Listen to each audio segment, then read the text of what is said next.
Muy buenas tardes a todos. A nombre de la Asociación Nacional de Promotores y Educadores para la Salud y la Dirección de Salud Ambiental del Instituto Nacional de Salud Pública, sean bienvenidos al cierre de nuestra semana de Medio Ambiente y Salud. El agua es esencial para la salud pública. Acceso a agua potable segura, saneamiento adecuado, prácticas de higiene son fundamentales para prevenir enfermedades transmitidas por el agua. La gestión eficiente del agua también es crucial para enfrentar desafíos como la escasez de agua, el cambio climático, garantizando un suministro sostenible y saludable para todos. La educación ambiental eleva la conciencia y el conocimiento de todos los ciudadanos sobre cuestiones o problemas relacionadas con el medio ambiente. Al hacerlo, proporciona al público las herramientas necesarias para tomar decisiones informadas y acciones responsables, favoreciendo así la salud pública y la calidad de vida de la población.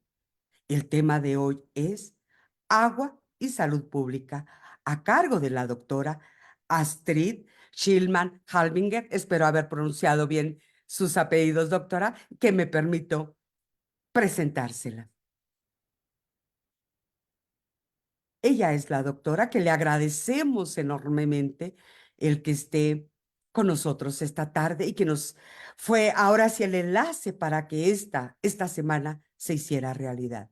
Ella es química farmacéutica, bióloga por la Universidad Nacional Autónoma de México, maestra en ciencias en salud ambiental, doctora en ciencias en salud pública, en epidemiología por la Escuela de Salud Pública de México. Nivel 2 del Sistema Nacional de Investigadores y ha participado en diferentes proyectos de investigación en el área de salud ambiental, destacando el monitoreo de drogas ilícitas y SCAR CO2, B2 en aguas residuales, así como la evaluación de impacto en salud de programas de estufas eficientes de leña en localidades rurales de los estados de Michoacán y San Luis Potosí, en México. En actividades docentes ha participado como profesora en cursos de salud ambiental, así como directora y asesora de tesis de alumnos en diferentes programas de posgrado. Participa como coordinadora académica del doctorado en Ciencias en Salud Ambiental. Está interesada en la traducción del conocimiento para el desarrollo de políticas públicas basadas en evidencia, evaluando de forma oportuna el estado de salud de las poblaciones para adaptar las acciones de salud pública de acuerdo con las necesidades. Ha publicado más de 30 artículos científicos en revistas arbitradas de circulación internacional y tiene más de 1,500 citas a sus trabajos de investigación. Es miembro de la Sociedad Internacional de Epidemiología Ambiental. Sus áreas de interés son epidemiología basada en aguas residuales, salud planetaria, epidemiología ambiental, efectos en la salud humana por contaminación ambiental derivada de la contaminación del aire por humo de leña, metales como el manganeso y sustancias químicas como los plaguicidas. Doctora, es un placer tenerla aquí. Bienvenida a AMPE, su casa. Bonita tarde, doctora. Hola, muy buenas tardes o nochecita ya. Un gusto estar aquí. Ha sido muy interesante esta semana y estar compartiendo con este público muy importante, no solo de México, sino incluso de otros países de Latinoamérica. Entonces, pues mucho gusto y muchas gracias por la invitación. Y bueno, pues vamos a cerrar, ¿no? Esta Ya dijimos que es la primera semana, luego habrá otras, pero bueno, esta primera semana, pues la estaremos cerrando con este tema de agua, que pues es fundamental, ¿no?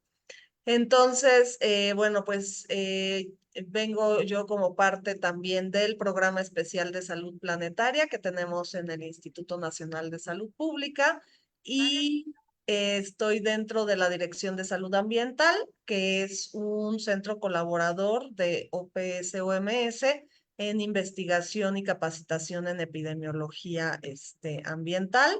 Bueno, esta ha sido nuestra semana muy interesante. Y pues este es el póster del día de hoy. Entonces, bueno, por si no lo han dicho tanto mis colegas que han hablado antes que yo, bueno, pues el INSP somos una institución académica y tenemos como compromiso central con la sociedad mexicana, ¿no? Ofrecer estos resultados de investigación a los problemas relevantes de la salud pública y esto para prevenir y controlar enfermedades. Y también tenemos como parte del objetivo la formación de profesionales de la salud que justo puedan trabajar también promoviendo condiciones de vida saludable en los diversos grupos de la población. En la parte de formación tenemos estos tres programas de posgrado que ofrecemos en esta área de salud ambiental, una maestría en salud pública, una maestría en ciencias y un doctorado en ciencias también. Y bueno, para pues hablar de este tema de agua, pues traigo esta propuesta de contenido, un rápido repaso de los límites planetarios que los expuso el doctor Horacio Riojas el primer día, el lunes. Y bueno, luego ya nos iríamos pues más a este tema que queremos compartir hoy, que es el agua, que de hecho pues es la fuente de toda la vida en el planeta. Luego con algunos indicadores, ¿no? Para tener como algunos datos sobre cuál es esa situación del agua y en particular qué enfermedades podemos estar relacionando, ¿no? Con esta problemática de agua. Y luego, pues me gustaría hacer como un recorrido por este ciclo urbano del agua que tiene en cada pues, etapa sus particularidades para cerrar con algunas recomendaciones. Pues solo son algunas, pero bueno, pues valdrá la pena, ¿no? Dejar algunas ahí mencionadas. Entonces ya desde el lunes pasado al menos ya presentó mi director estos límites planetarios. Entonces son 9 procesos que se han identificado que se relacionan entre sí, ¿no? Y esto se está evaluando a nivel planetario. Ahorita pues ya se ha evaluado, cuantificado el estado de todos estos límites y al menos pues ya hemos traspasado 6 de los 9, ¿no? Donde todavía nos queda poquito por traspasar.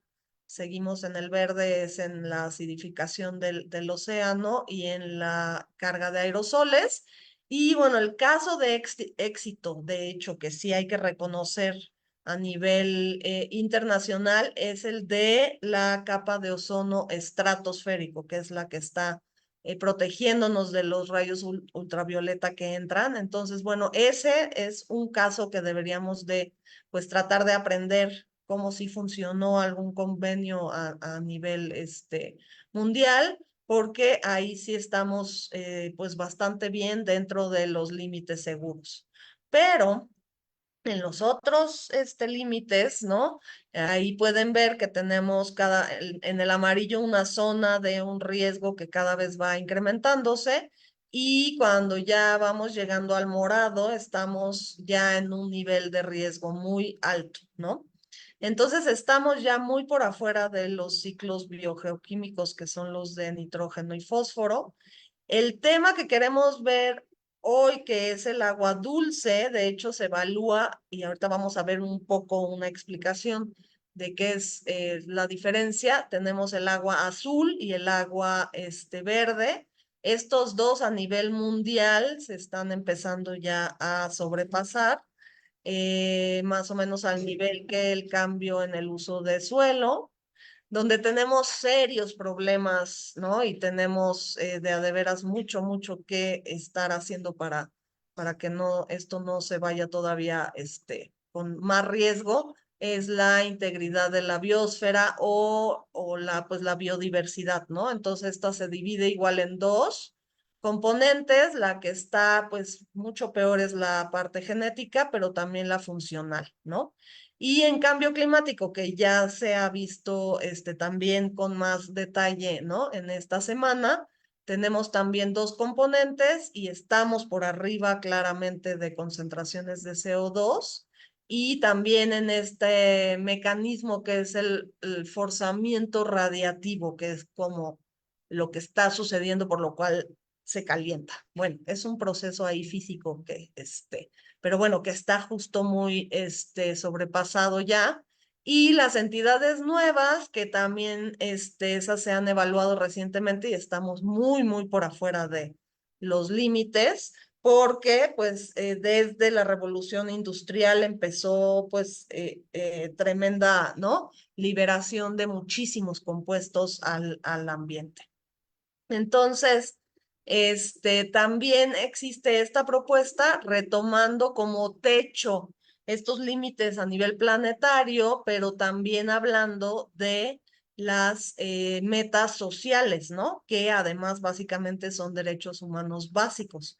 Y entonces esta autora, la economista Rafford, nos propone un modelo económico que sea pues tanto regenerativo del ambiente respetando estos límites planetarios y también distributivo de tal forma que de a de veras se puedan cubrir todas estas deficiencias que pueden ver en la parte de adentro del círculo, ¿no? Y entonces tendríamos ese espacio seguro y justo para la humanidad con el techo ecológico y la base social, ¿no? Hicieron en algún momento este ejercicio, aunque ya tiene varios años los indicadores, y yo creo que también por eso todavía no vemos problemas, por ejemplo, en el indicador de agua azul, ¿no? Porque al final los indicadores son para el 2011, pues que ya tiene un rato. Pero bueno, el ejercicio se hizo para cada país, ¿no? Con algunas fuentes de datos para todos estos indicadores, tanto los ecológicos, donde sí podemos ver que México ya estaba muy por arriba de las emisiones de CO2 y ya había sobrepasado también límites de estos ciclos de fósforo y de nitrógeno, aunque todavía no estábamos como tan sobrepasados en el agua azul. Y pues también podemos ver en la base social, ¿no? Cuáles son aquellos, igual indicadores en los que tenemos, todavía muchos retos, ¿no? Que es, por ejemplo, la educación y también en el saneamiento, eso vamos a ver, la voz política y equidad social. Entonces acá en la página que pongo se pueden ver también lo de otros países. Y bueno, entonces, después de ver el repaso de cómo estamos, digamos, en el global con esta parte de límites planetarios, pues ya nos vamos al agua y sí es súper importante recordar que sin agua, pues no vivimos ni nosotros, ni todos los demás, ni el planeta, ¿no? Es lo que caracteriza al planeta. Y entonces, lo que queremos, pues es de hecho que esto se vea desde una perspectiva del derecho humano al agua y al saneamiento, ¿no? Y pues es esencial para la supervivencia básica, para todo, pues, porque en los cultivos, en la pesca y también en todos los sectores industriales, ¿no? Se considera un recurso renovable, pero con disponibilidad limitada, y eso es algo súper importante que espero que hoy se puedan llevar como ese mensaje, de hecho, ¿no? De cuánto cuidado debemos de tener, ¿no? Para que realmente siga siendo renovable, ¿no? Y pues además tenemos también un problema importante pues de desigualdad, porque la distribución del agua es muy variable. Algunas regiones tienen mucha, pero otras tienen muy poca, ¿no? Entonces, Entonces, pues nos encontramos ahorita en un estado crítico, de hecho, con este tema del agua, ¿no? Hay pues bastantes millones de personas que están viviendo en vulnerabilidad hídrica alta o extrema. Y tenemos doble problema, porque tanto la infraestructura no les está llegando, ¿no? Y los servicios hídricos son deficientes y el agua de por sí, como recurso, pues también escasea, ¿no? El estrés hídrico está aumentando porque tenemos crecimiento demográfico, pero sobre todo porque también hay una mayor demanda de varios sectores, ¿no? Como la agricultura, y pues llevamos mucho tiempo con un uso inadecuado, con mala gestión, con extracciones excesiva justo de agua subterránea y de la contaminación del agua, ¿no? Y además, bajo los escenarios de cambio climático, esto se va a agravar y lo debemos entonces de considerar un bien común global que se debe de manejar conjuntamente, ¿no? Porque tiene una importancia vital, ¿no? En realidad lo que tenemos es súper poquito de toda la cantidad de agua, ¿no? O sea, el planeta Tierra pues se caracteriza por ser el planeta azul, ¿no? Está el 70% de la superficie cubierta, pero la mayor parte es agua salada y en realidad 2,5% de esa agua es dulce. Y de ese total, a su vez, el 70% es glaciares, nieve y hielo, que también se le llama a veces agua blanca, o sea que viene de glaciares, nieve o hielo, que se están también ya pues perdiendo. El 30% casi es agua subterránea, que también vamos a estar hablando de esa agua subterránea, y entonces solo nos queda un 1% de esa agua como superficial, ¿no? Disponible. Y esa a su vez se va a usar principalmente en el sector agropecuario, luego en el sector industrial y al final en el sector municipal. O sea, en realidad el agua que se ocupa para cumplir el derecho humano, ¿no? De la población, pues es una minoría, ¿no? Pero obviamente también tenemos que considerar toda el agua que tenemos ahí, para precisamente tener los alimentos, ¿no? Entonces, el otro concepto importante que tenemos es la seguridad hídrica y pues en muchos casos, de hecho, estamos en inseguridad, ¿no?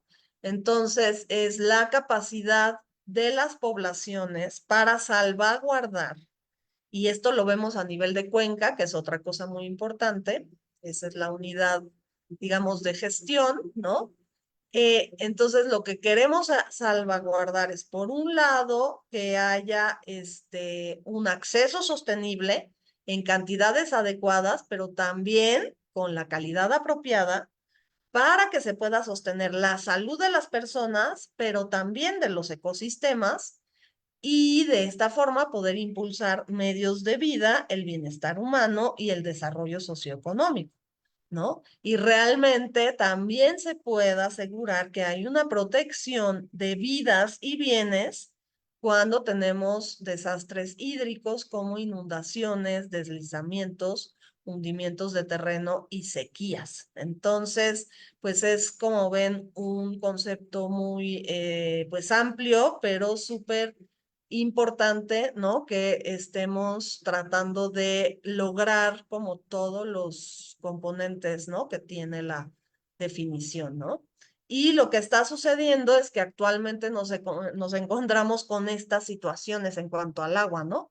O es demasiada, ¿no? Como ahorita que están sucediendo las inundaciones, ¿no? Por ejemplo, esta es en Brasil, apenas ahora en mayo, o es escasa porque pues estamos en muchos lados de México y también en otras partes del mundo pasando por una sequía, o, y está contaminada.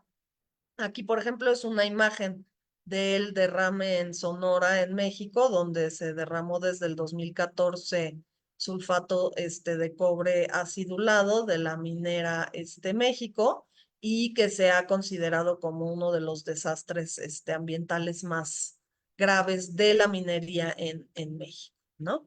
Y entonces, pues es fundamental que regresemos al ciclo del agua, porque pues eso es lo que estamos logrando ahorita, tener todos estos procesos y todo este ciclo lo estamos alterando de una forma horrible, ¿no? Entonces, tenemos, ahí pueden ver justo esa agua contenida en el hielo y la nieve, que solía ser una reserva de agua dulce que teníamos en las partes altas, pero bueno, ahorita todo ese hielo que teníamos, los glaciares que teníamos ahí como reserva, han ido desapareciendo y pues creo que prácticamente ya no tenemos, ¿no?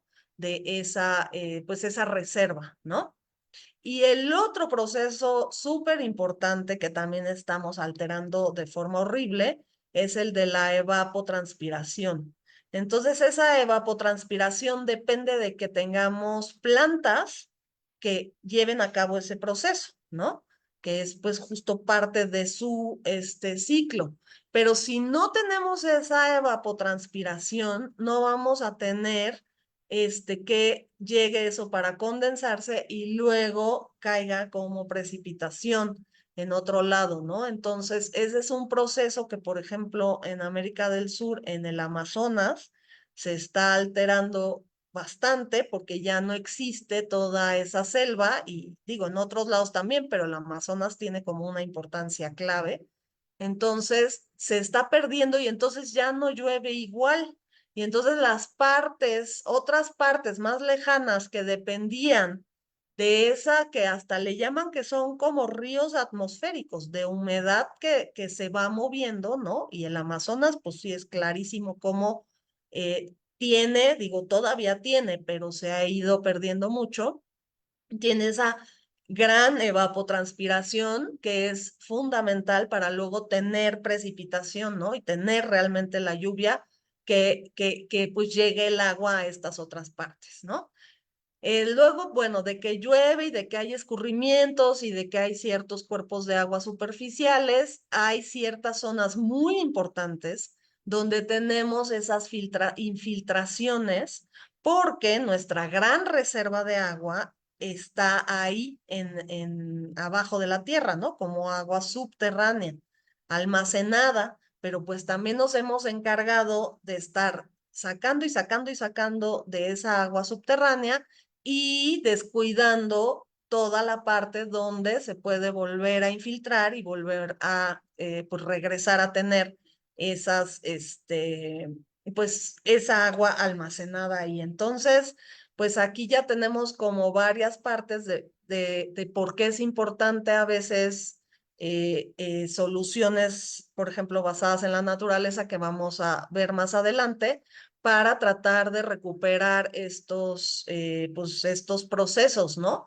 Y como es un ciclo, pues tenemos que ver que de a de veras sigan todos los procesos, porque donde se vea interrumpido, pues vamos a tener serios problemas, ¿no?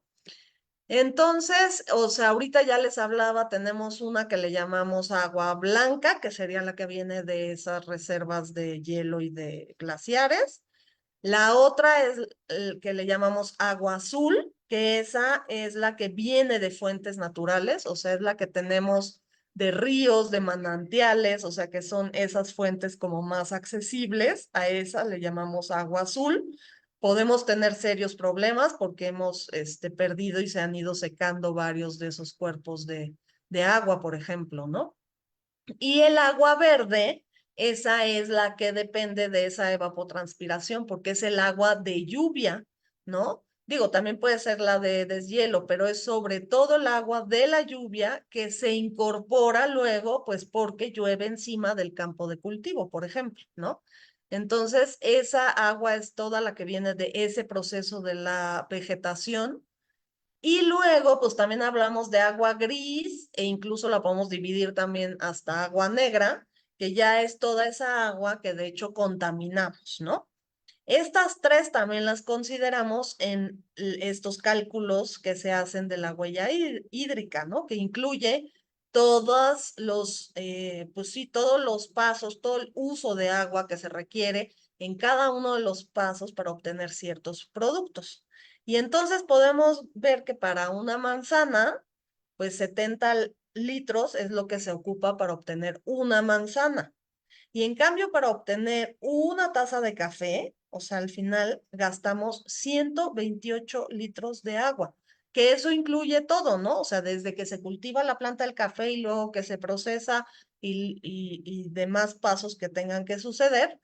Y bueno, con la carne es muy alta la huella hídrica, de hecho, entonces 1 kilo de filete de res para producirlo necesitamos 15,000 litros en todo el proceso para obtener ese filete. Entonces sí son precisamente productos muy intensivos, ¿no? De agua durante su proceso.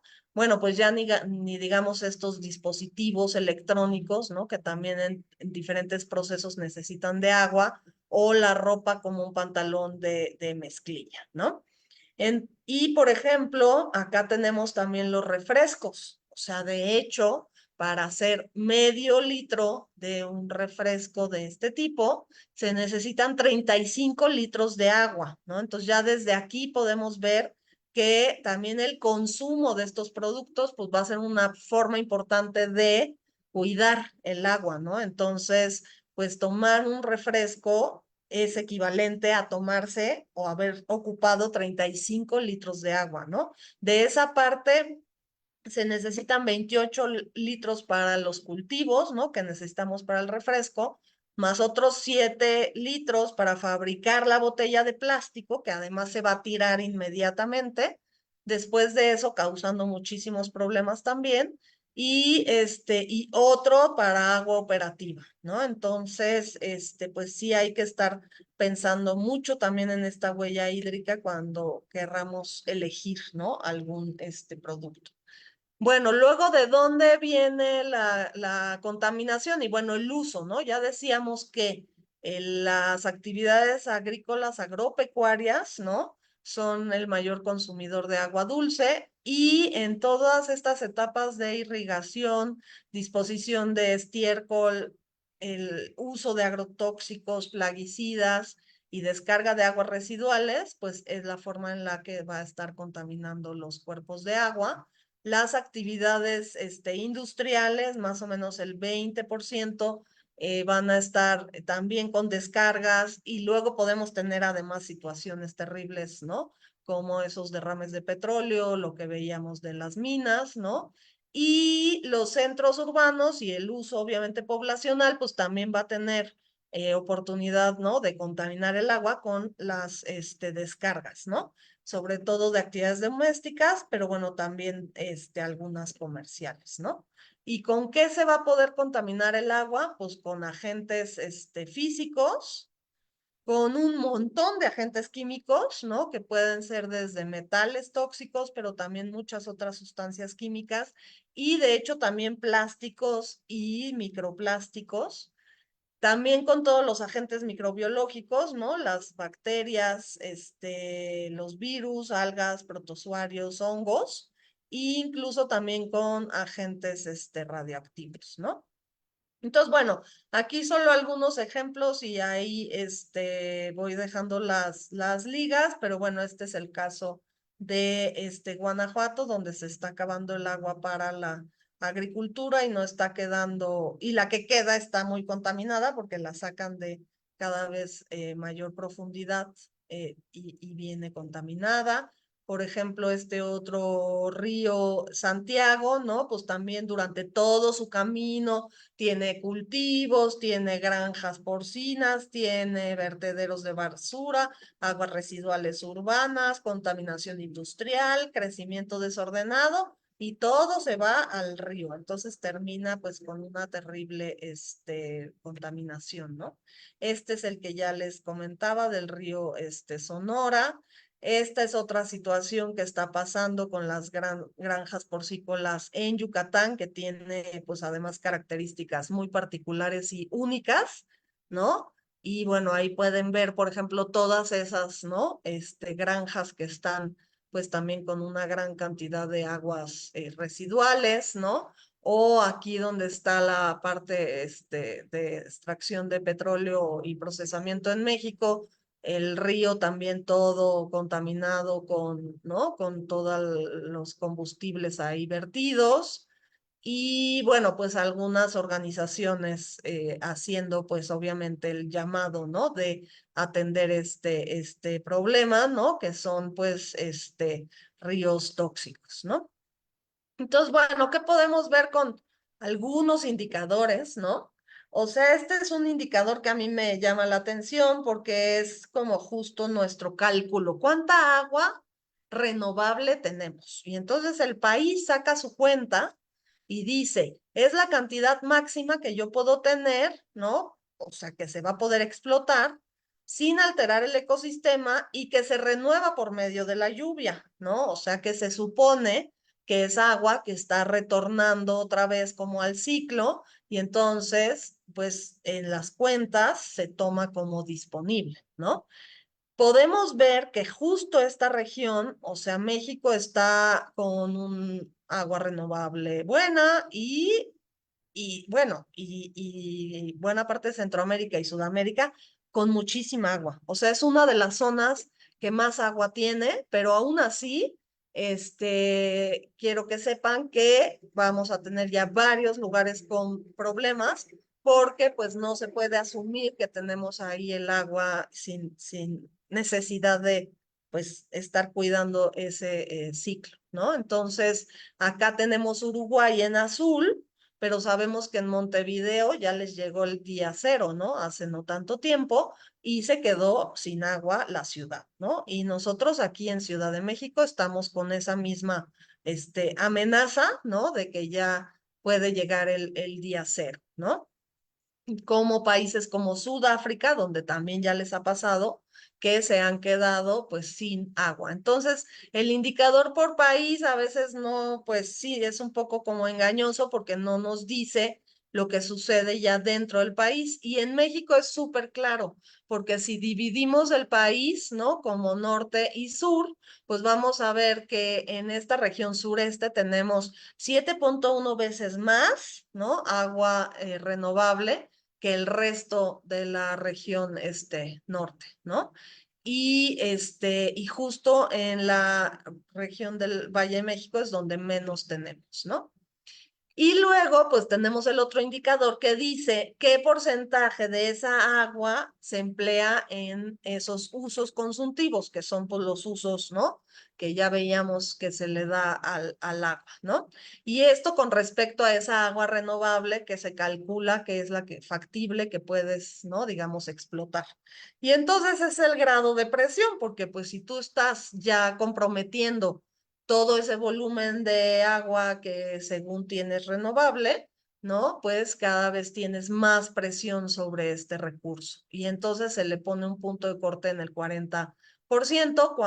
Cuando se supera el 40% es que tienes fuerte presión. Y bueno, otra vez pueden ver que así a nivel de país no tenemos, ¿no? Grandes problemas y estamos como en un nivel de presión bajo, pero si nos vamos otra vez al detalle de México y ya lo hacemos de forma subnacional, pues ya vamos a ver que todo el país pues no tiene problema, tiene 19%, ¿no? En el grado de presión, que es bajo, pero pues ya cuando vemos en la frontera sur no tiene problemas, ¿no?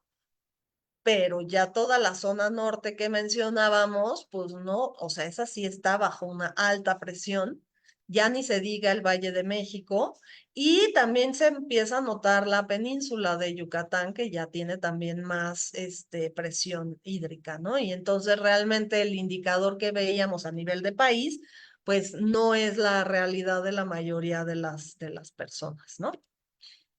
Bueno, entonces si nos vamos a los indicadores que nos marca el ODS, en este caso toca el ODS 6, ¿no? Estos son pues los datos, digamos, oficiales de Naciones Unidas que va recopilando. Y pues fíjense, de hecho tenemos 43% nada más de la población de México, es bastante más abajo que muchos otros países de América Latina que utiliza un servicio de agua potable gestionado sin riesgos. O sea, ahí es donde está el asunto, que se ha gestionado sin riesgos.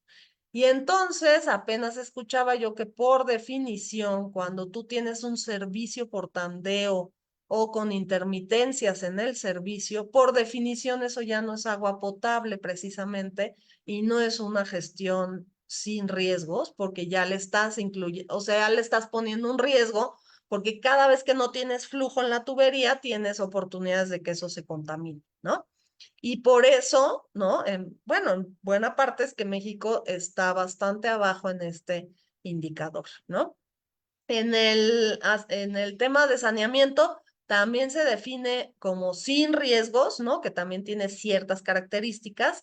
Estamos incluso un poco por arriba, 63 por ciento. En la parte de higiene sí hay como instalaciones prácticamente en todo, ¿no? Los hogares para lavado de manos con agua y jabón. Y aquí tenemos el indicador también de aguas residuales domésticas que realmente se tratan de manera adecuada. Pareciera que ahí se reportó un 64%, que bueno, por ahí ha de andar. Y la calidad del agua, que también se mide, y parece que, bueno, en este momento de reporte, pues hay 55%. También podemos ver algunos otros datos, bueno, sí llegamos, ¿no? Y entonces justo el acceso seguro al agua potable, otra vez si lo vemos por país, bueno, aquí sí México ya se ve más abajo, porque ya veíamos que está pues bajo en ese indicador. Y en el saneamiento, pues ahí está, ¿no? En medio, ¿no?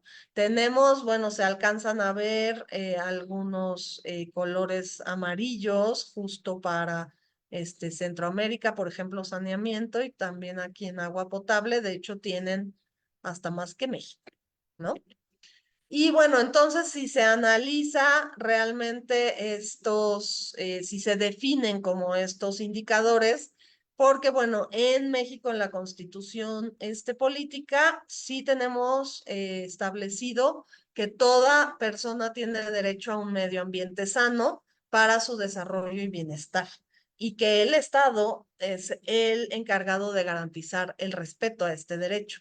Y entonces los elementos dentro de este derecho al medio ambiente sano, pues claramente son agua y saneamiento. Y esta institución, que es el Coneval, que se dedica a hacer como este tipo de análisis de los derechos sociales, nos brinda pues algunos datos.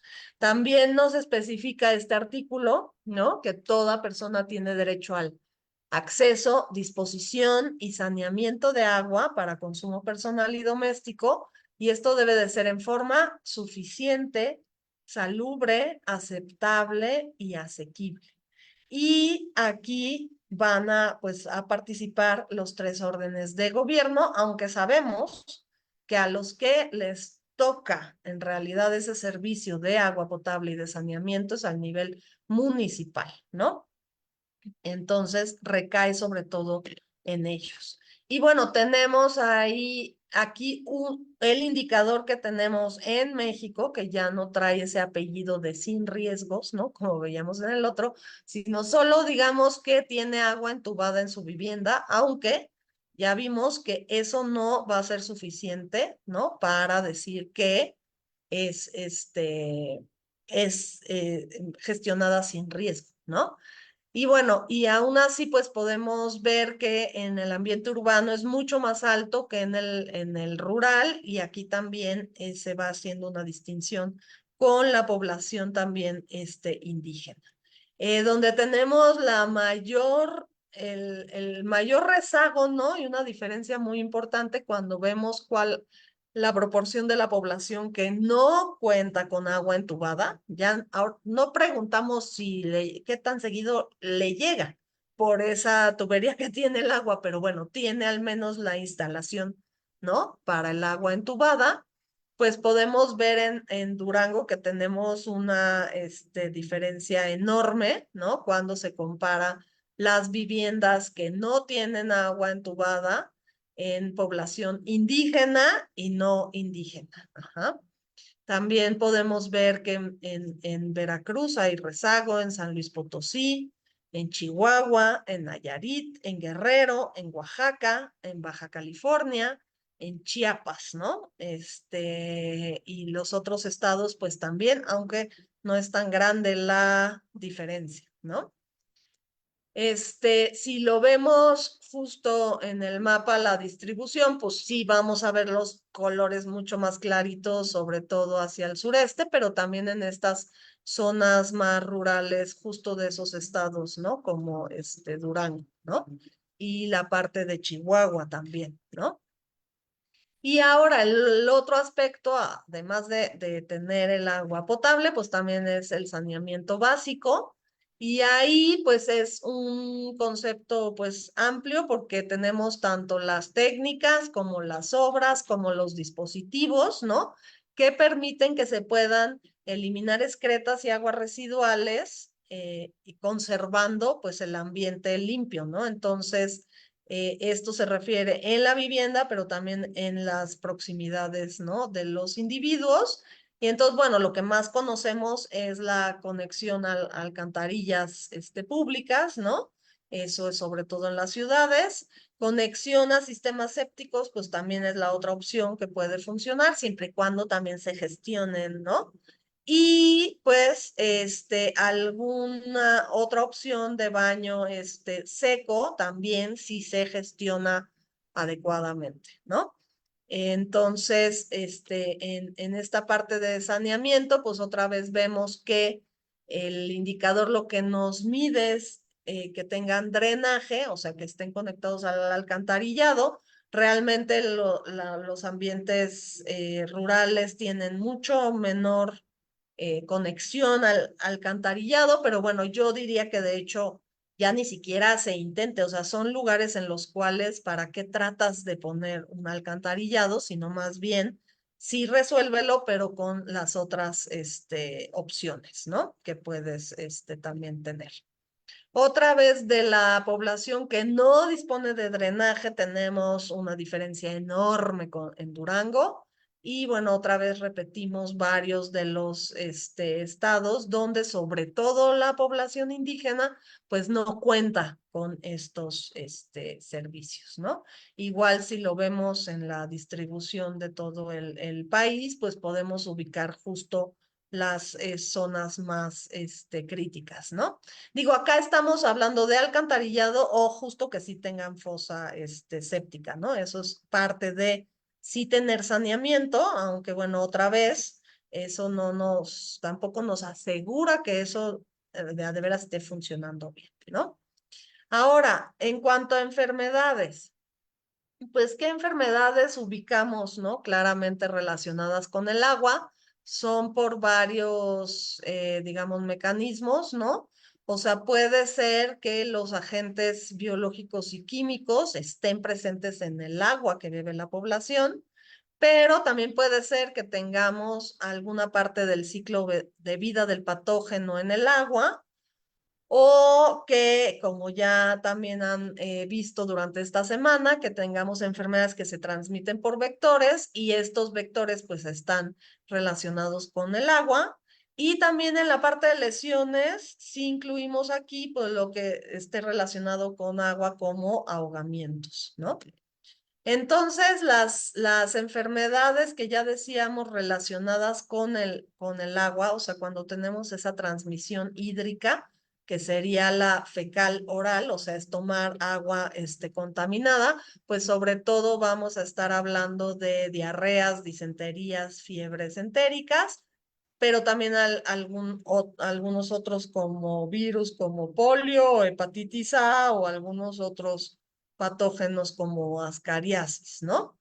También tenemos enfermedades relacionadas con la higiene, porque pues justo también si no hay agua suficiente, también se disminuye la higiene, entonces principalmente estamos hablando de infecciones de piel y ojos, ¿no?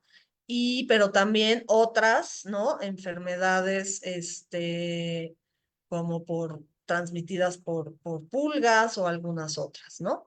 Y las que están basadas en el agua. Entonces ahí sí tenemos algunos patógenos que penetran en la piel directamente del agua al sujeto, o que hay también una ingestión, ¿no? Entonces tenemos algunas de esas enfermedades que a lo mejor han revisado en otras semanas, ¿no? De esas enfermedades, desatendidas, a lo mejor por ahí andan algunas de estas, ¿no? Porque obviamente son enfermedades que van a surgir mucho más en condiciones de pobreza y pues poca higiene, digamos, ¿no?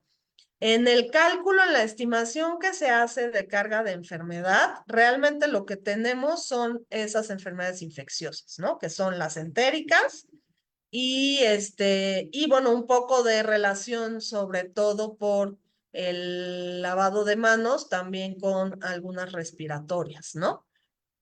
Pero realmente creemos que esta carga pues no representa como todos los demás problemas y enfermedades que podemos tener por varias alteraciones en el ciclo del agua, ¿no?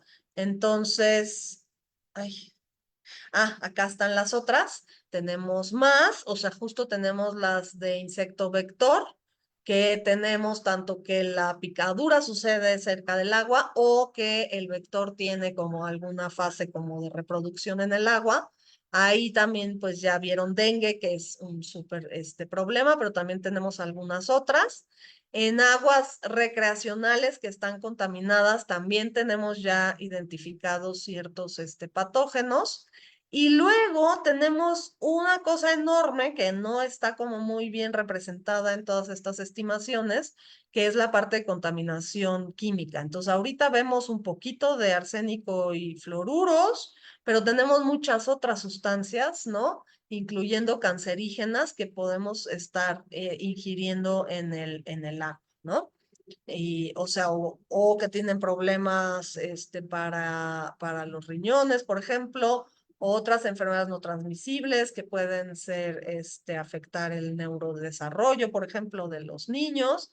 Entonces, bueno, ese es un problema muy grande que a veces no está suficientemente, pues, representado en esos números, ¿no? Entonces, el arsénico pues tiene afectaciones importantes, ¿no? En prácticamente todos los aparatos y sistemas, ¿no? Y en las diferentes etapas de la vida. Y en muchas ocasiones también podemos encontrar la exposición por fluoruros, que también pueden ver que tienen toda una serie de efectos, ¿no? Tanto en adultos como en niños, ¿no? Y bueno, ahorita veremos un poquito, pero bueno, son formas de evaluar la calidad del agua. Ahora, si nos vamos al ciclo urbano del agua, bueno, este es como un diagrama que yo me encontré como para ir desglosando un poco en las diferentes etapas, ¿no? Qué tipo de cosas suceden y son importantes. Y entonces, bueno, en el caso de México, estos son los indicadores que se están usando de calidad del agua superficial, ¿no? Que pueden ver que son pues principalmente para ver materia orgánica y pues los agentes microbiológicos, ¿no? Patógenos. Y lo que se usa en México es un semáforo, ¿no? Para indicar qué tanto se cumplen estos indicadores, ¿no? Esto lo hace pues nuestra Comisión del Agua, la CONAGUA. Estos son todos los sitios, ¿no? Que tiene, de hecho, para tomar muestras y evaluar la calidad del agua. Las azules son sitios costeros, ¿no? Para evaluar, de hecho, calidad del agua del mar. Puede tener lagos, ¿no? Que son los lóticos, o ríos, que son los lénticos. Esos dos son los superficiales. Y los rosas son los subterráneos, ¿no? Y entonces, de los superficiales se hace principalmente esta demanda química de oxígeno que nos da presencia de materia, pues sí, de materia no necesariamente orgánica de municipios, sino también de descargas industriales. Y justo podemos ver que en el centro del país podemos tener algunos problemas, ¿no? Con este indicador. El de coliformes fecales, que es el que, bueno, el indicador de contaminación biológica, pues sí, fuertemente contaminada, tenemos un tercio, ¿no? De los sitios, más otro casi 30% contaminada, entonces hay un fuerte problema de contaminación biológica distribuido, ¿no? A lo largo del país, ¿no? Y nuestra otra fuente de captación de agua para todos los usos que tenemos son las aguas subterráneas, como ya les mencionaba. En el país es casi el 40%, o al menos eso es lo que sí digamos, se cuantifica. Y pues de hecho, la UNESCO, ¿no? También hacía mucho énfasis en que es pues hacer visible ese recurso que es invisible, ¿no? Del cual dependemos, pero como no se está viendo tanto. Y aquí tenemos los acuíferos, de hecho, de México, y pues pueden ver que lo que está en rojo son acuíferos sin disponibilidad, o sea, significa que ya no se deberían de estar explotando y entonces pues pueden ver que buena parte del norte, centro norte del país pues ya tiene acuíferos muy sobreexplotados, ¿no? Y que pues realmente en los verdes es donde sí tendríamos disponibilidad todavía, ¿no? También hay, como veíamos, los sitios, ¿no? Subterráneos para evaluar la calidad del agua. Ahí se usan 14 parámetros que son entre físico-químicos y microbiológicos. Acá sí tenemos, por ejemplo, el fluoruro, arsénico, también cadmio, cromo, mercurio, plomo y otros, ¿no? Hierro, manganeso y otra vez, pues, cómo se define el semáforo, pero pues tenemos, ya sabemos, en varios de los estados, importante afectación por la presencia de arsénico y fluoruros en el agua subterránea, sobre todo otra vez en el norte, ¿no? Del país, y bueno, también pueden consultar, está este libro que se publicó en 2018, que trae pues una revisión bastante importante de este problema. Aquí hay como un poco de este resumen, ¿no? Que se hizo en ese momento,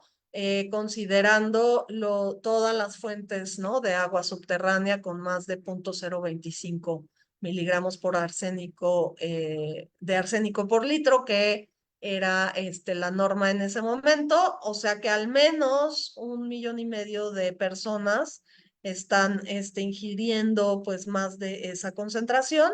Incluso hay otros 150,000 que están ingiriendo concentraciones mucho más altas, ¿no? Y podemos ver que este fluoruro está como también bastante, se puede hasta sobreponer, pero bueno, ya pueden ver que hasta en la península de Yucatán tenemos ahí punto este, de fuente de agua con concentraciones más altas de fluoruro, ¿no? Que era la norma en ese momento. O sea que significa que sí son como 20 millones de personas, ¿no? Que se estimaron en ese momento que están ingiriendo esas cantidades que no son seguras y representan un riesgo para la salud, ¿no? Ahora, además, también sabemos que en, bueno, este ciclo urbano del agua, pues tenemos esa parte de la potabilización, que al final es la desinfección, porque lo que se quiere, pues, controlar ahí es los agentes, ¿no? Patógenos. Y pues sí pueden ver otra vez una brecha muy grande entre los estados, donde en Yucatán y en Chiapas, sobre todo, hay baja, ¿no? Proporción de esa agua que esté desinfectada, ¿no? Y bueno, por eso también podemos ver que al final la población pues ha optado por tomar agua de garrafón o botella más que de la llave, porque pues tampoco hay como tanta confianza, pero bueno, eso nos puede llevar a otros problemas importantes con las botellas y los plásticos, ¿no? Por una buena noticia es que esta norma, que es para México la que da los límites permisibles de calidad del agua, se actualizó, entonces tenemos algunos parámetros que disminuyeron, justo como ahorita que decíamos fluoruros, arsénico, ¿no? Por ejemplo, y otros parámetros adicionados, ¿no? Para tener mejor evaluación de la calidad del agua, ¿no? En el otro paso, ya donde se distribuye el agua, bueno, ahí ya veíamos, ¿no? En qué tipo de usos principalmente se están yendo esos volúmenes concesionados, que aquí en México pues sí es súper importante esta parte agrícola agropecuaria, ¿no?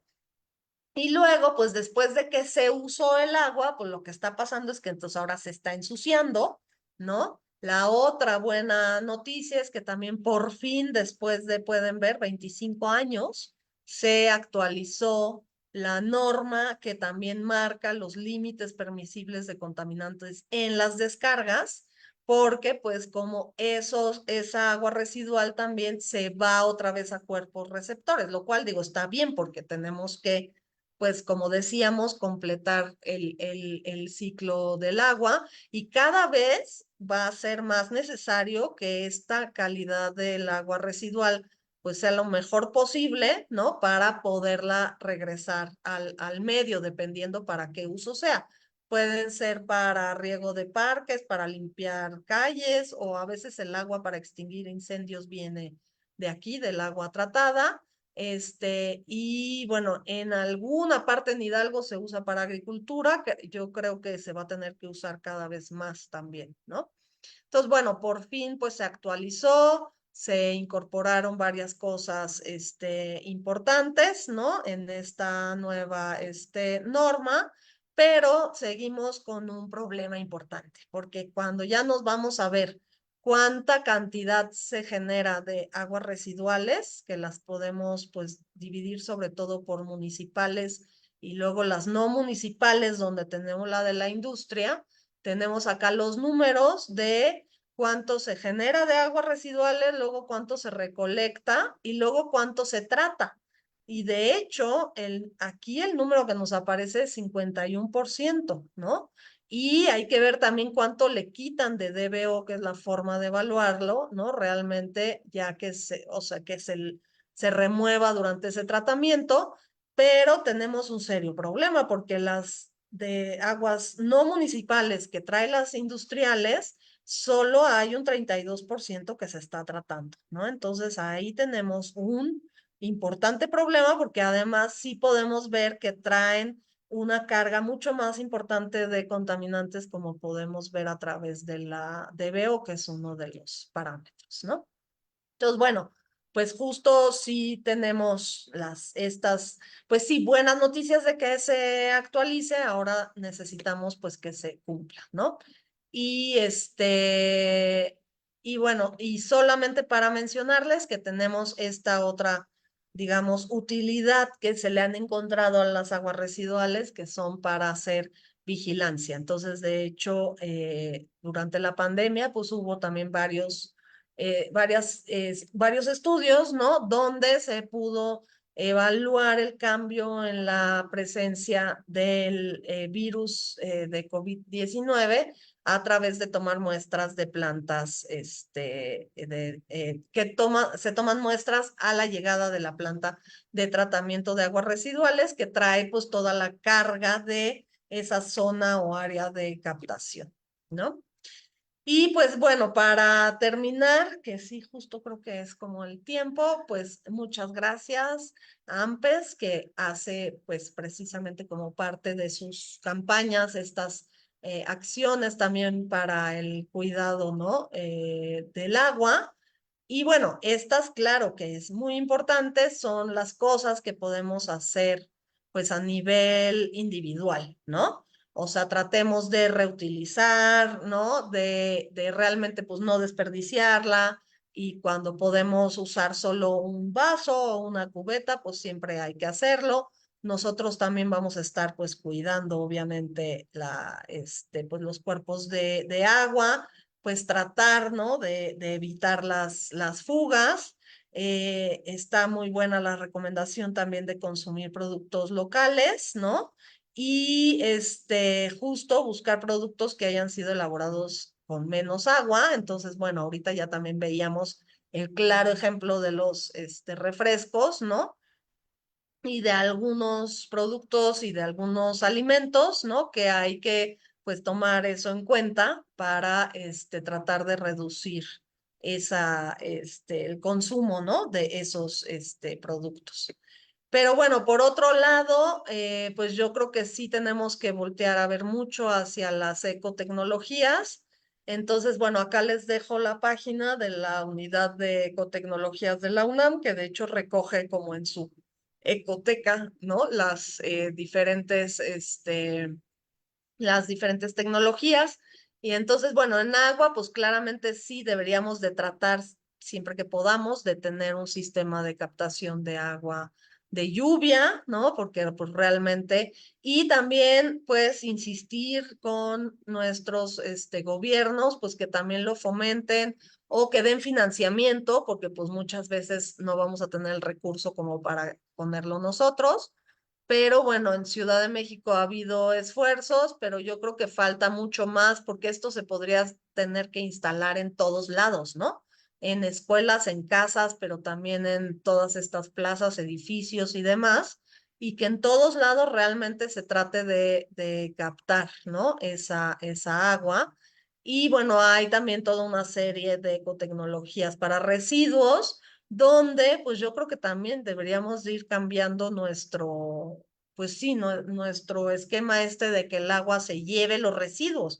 Pues no creo que sea tan buena idea a estas alturas de la vida donde es tan escasa el agua, que la usemos, ¿no? Para que se lleve las excretas. Entonces, sí deberíamos de ir tratando en la medida de lo posible de usar sanitarios secos y dejar de, o sea, mejor ocupar el agua, ¿no? Pues para beber, para cultivar, para como digamos, los usos como de primera necesidad para cumplir nuestro derecho al agua, ¿no?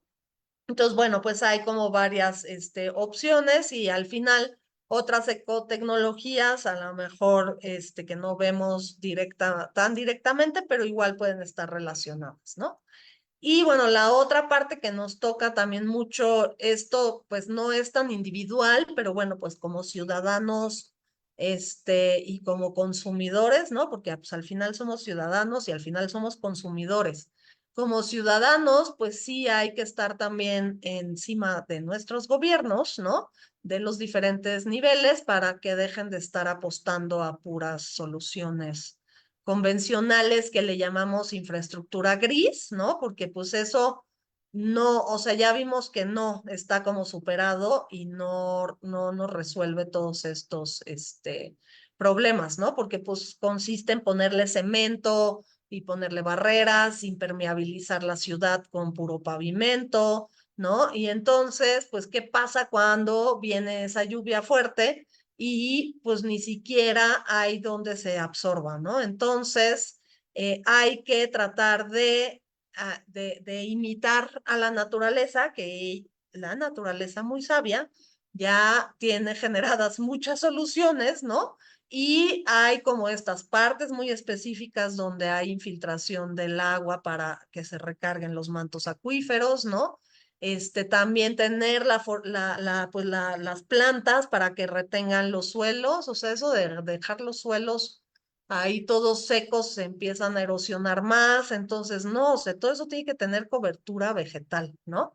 Y pues la naturaleza nos enseña cómo tiene todos esos procesos de filtración, o sea, de hecho, lo que se usa en tratamiento de aguas residuales, pues son procesos biológicos que imitan o tratan de acelerar para que se haga más rápido, porque son cantidades más grandes, pero al final son los procesos que la misma naturaleza tiene, ¿no? De microorganismos que se están pues degradando todos esos contaminantes, ¿no? Entonces, pero también hay que pensar mucho en qué nivel, ¿no? O sea, esas plantas de tratamiento, pues claro que para una ciudad grande a lo mejor son muy buenas, pero hay que meterle dinero porque hay que estarle inyectando oxígeno a esa agua para que todos los microorganismos funcionen más rápido y limpien esa agua, pero a lo mejor para un lugar más chiquito, pues no, ¿para qué pones una planta enorme que ni vas a ocupar tanto volumen, ni va a haber dinero para mantener esos procesos que se requieren? Y entonces haces unos humedales, ¿no? Donde pues trates también de aprovechar esos procesos biológicos, ¿no? Que pueden ir filtrando, limpiando el agua, ¿no? Entonces, lo que pasa es que pues los hemos degradado tanto los ecosistemas que esos procesos, digamos, ¿no? Esas soluciones que ya tenía la naturaleza para hacerse cargo, pues están totalmente sobrepasados, ¿no? Pero lo que sí debemos de tratar, pues, es de imitar esos procesos, de regenerarlos, ¿no? Y bueno, sí, de echarles una mano, ¿no? Para, pues, poder resolver o ayudar al menos con varios de estos, problemas, ¿no? Entonces, si no van a quitar el pavimento, pues al menos pongan unos pozos de infiltración, o sea, hay como varias opciones y a eso es a lo que le estamos llamando soluciones basadas en la naturaleza, ¿no? Y digo, acá tienen algunas, pero pues básicamente van a ver que es, o sea, que tengas funcionando los humedales, ¿no? Que pues justo la reforestación, entonces tenemos zonas súper importantes, ¿no? Que hasta les llamamos el bosque de agua, pues sí, porque ya sabemos que esa es la zona donde se capta, donde se recarga, ¿no? Donde surge el agua en los manantiales, ¿no? Entonces, pues vale la pena, aunque esté más lejos, podemos pensar que no tiene que ver, pero claro que va a tener que ver, ¿no? Y pues ni por error hay que construir en donde había un río o otro cuerpo de agua, porque el agua va a regresar, ¿no? Entonces, gracias a que quedó como el espacio ahí en Monterrey, en el río Santa Catarina, pues se pudo llenar, ¿no?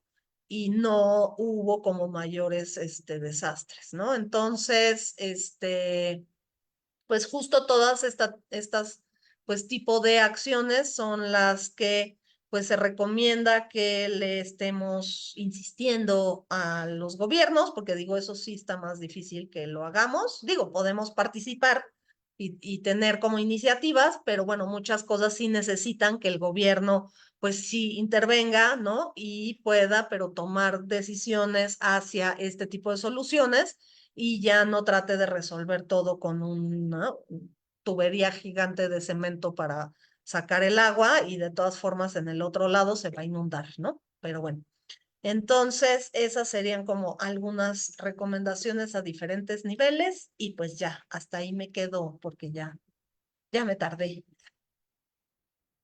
Muchísimas gracias, doctora. Sí, le recordamos que empiezan las preguntas y comentarios. Aquí que entraron a nuestra sala de Zoom, levanten la mano y le damos el micrófono. Le recordamos que tenemos en AMPES un número más 52 55 87 92 46 58 para las preguntas y comentarios. Y vamos a empezar. Están dejando ya en nuestra sala de Zoom. Tenemos también ya en el otro número y vamos a leer algo en nuestra página de Facebook mientras se animan en la sala de Zoom a levantar la mano. Y Wendy Sandoval, felicidades por tan interesante ponencia, doctora. Saludos desde el departamento de Escuintla, Guatemala. Carlos Sandoval, gracias por compartir sus conocimientos, doctora. Saludos desde Guatemala. Martínez Yare, efectivamente el agua es un recurso tan indispensable, importante para la vida y es importante aprender a cuidarla. Omar Hernández dice, buenas tardes, saludos desde Oaxaca, excelente tema y saludos a la doctora. Y así, hay muchas felicitaciones para usted, ¿sí? Muchos saludos desde Colombia, también aquí en nuestra página de Facebook. Vemos por aquí una manita levantada. Adelante. Muchísimas gracias y bienvenida. Buenas Brenda, noches, Brenda, buenas noches, Brenda. qué gusto volverla a saber. De veras, es un gusto, un gozo escucharte, Astrid. Y la información que compartes, qué importante es para todos nosotros, ¿verdad? Aquí en la ciudad de Guatemala tenemos 42% de la ciudad está rodeada de barrancos, que son una ayuda increíble para estas captación de agua, ¿verdad? Pero como también tú mencionas, y ya habíamos hablado en alguna oportunidad, estas desigualdades sociales que compartimos, ¿verdad?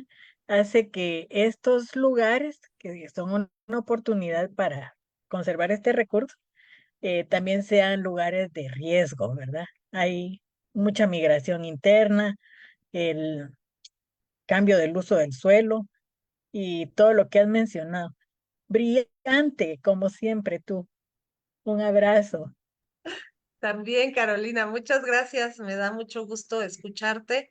Y sí, justo sabemos que tenemos varios retos en común y varias, justo, ¿no? Situaciones también en común, ¿no? Y ahorita, bueno, ya no traía yo, pero ya, bueno, ya no alcancé a ponerlo, pero sabemos también que hay un corredor seco en Centroamérica, ¿no? Entonces también como toda esa parte de Centroamérica tiene mucha menos lluvia y están sufriendo también mucho de sequía. Y pues justo creo que una de las cosas en las que deberíamos de estarnos, creo que enfocando mucho es en que toda, pues esta gente que tiene cultivos, pues que también tenga una parte de cultivos para su propio consumo, ¿no? Creo que muchas veces está pasando que hay como unos cultivos enormes de, pues comerciales, ¿no? De forrajes o de alguna cosa, pero pues nadie está sembrando lo que se puede comer esa familia, ¿no? Y entonces, pues toda esa agua que se gasta, todo ese trabajo, todo ese suelo y demás, todo ese recurso, pues se está yendo quién sabe a dónde, ¿no? Que no, ni siquiera sabemos y no necesariamente esa población pues tiene sus propios alimentos, ¿no? Entonces creo que sería una cosa así como importante que cada agricultor, una parte de su terreno sea para sus propios alimentos, ¿no? Y entonces de veras, al menos esa parte que gaste de agua, pues sí se aproveche para su propia alimentación y su familia, ¿no? El otro tema que, bueno, no hemos como tratado tanto, pero que es otro tema súper grave, es el de residuos, y entonces justo esas barrancas, ¿no? Terminan siendo basurero, y pues eso está terrible, ¿no? Ahorita el problema con los plásticos también está horrible, y bueno, sería otro tema que podríamos tratar y que seguro es súper importante para AMPES, ¿no? Que también se pueda pues tratar de tener acciones en ese sentido. Muchísimas gracias, doctora. Aquí empezamos con las preguntas que han dejado en Zoom. Ahorita regresamos, porque hay por todos lados, doctora, ¿eh? Dice Leide, Colombia es muy rico en fuentes hídricas, pero es muy pobre en el tema de tratar las aguas residuales. Maribel Tapia, es increíble que la frase cuida el agua es muy compleja. ¿Cómo podemos disminuir el gasto de agua en cuestión de producción, consumo y preparación de alimentos, doctora? Ok, específicamente en alimentos. Digo, por un lado, si nos vamos desde la fase de cultivo, bueno, pues es toda una historia más amplia todavía, pero digamos que si nos vamos ya a la parte más, específica de esa etapa de preparación. Bueno, por un lado, yo diría que reducir el consumo de alimentos ultraprocesados sería una recomendación, porque sabemos, así como vimos con los refrescos, pues podemos ver otros productos, ¿no? Que tienen como muchas etapas de procesamiento, donde seguramente se está ocupando como mucha más agua para fabricarlos y no necesariamente son sanos, ¿verdad? Entonces, una parte es reducir ese consumo y pues sí tratar de poder hacer pues el cocinado en casa, ¿no?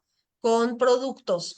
La otra parte, como ustedes ponen en sus recomendaciones, es eso, si uno puede comprar productos que sepa que son locales, ¿no? Pues también vamos a ver reducido un poco la huella en general, ¿no? De ese producto. Y bueno, y ya dentro de, hay como algunas acciones que podemos hacer, como no tirar el agua cuando cocinamos las verduras, por ejemplo, ¿no? Porque pues termina siendo un agua con minerales y como bastante buena, como para regar otra plantita, o, ¿no? Entonces, o sea, esas pequeñas acciones a lo mejor que hacemos para no dejar el chorro abierto, ¿no? O tirar como toda esa agua y ser como más conscientes de que pues toda esa, pues sí, en general toda el agua puede tener como algún reuso, pues creo que entre todos esos, ¿no? Pedacitos, pues sí podemos ir juntando pues algún ahorro, ¿no? Muchísimas gracias, doctora. Una más, dice Soreli. Venezuela cuenta con muy importantes fuentes naturales de agua dulce y, por supuesto, un alto porcentaje de la población goza del servicio de agua que llega por tubería a las viviendas. Sin embargo, se tiene un déficit de recursos en población rural, pero más preocupante aún es que en ciudades grandes también la falta de agua es muy marcada en estos momentos.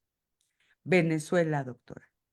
Sí, sí, pues yo creo que estamos en una situación similar, ¿no? Que hay este indicador muy alto de, o sea, de agua entubada, ¿no? De tener la instalación, la tubería, pero que eso no significa que estemos recibiendo agua, ¿no? Y que hay pues apenas estudios porque, bueno, muchas veces también depende de cómo recogen la información en los censos para que realmente podamos notar, ¿no? Estos puntos, porque pues hay que incluir entonces la pregunta de, bueno, sí tienes agua entubada, pero realmente qué tan seguido te está llegando el agua, ¿no? Y entonces ahí empezamos con esta situación del tandeo, ¿no? De la intermitencia, que solo te llega un rato, pues en primera ese es un gran problema porque no estás cumpliendo el derecho humano, ¿no? Al agua, porque, y además empiezas a tener más problemas porque como la, o sea, si no están tampoco preparada la población, cómo la va a almacenar, por ejemplo, ¿no? Y se va a quedar como mucho, o sea, en muchos periodos sin tener agua. Entonces, creo que ahí hay que justo tratar de apoyar también todo este sistema de agua con la captación de agua de lluvia, ¿no? Y pues mejorar también que haya estos tanques, o sea, realmente más opciones, ¿no? Para tener pues sí, ¿no? El acceso más continuo. Y bueno, en la zona rural, yo creo que justo por tener una población, pues generalmente mucho más dispersa, no hay que tratar de aplicar las mismas soluciones que en la ciudad.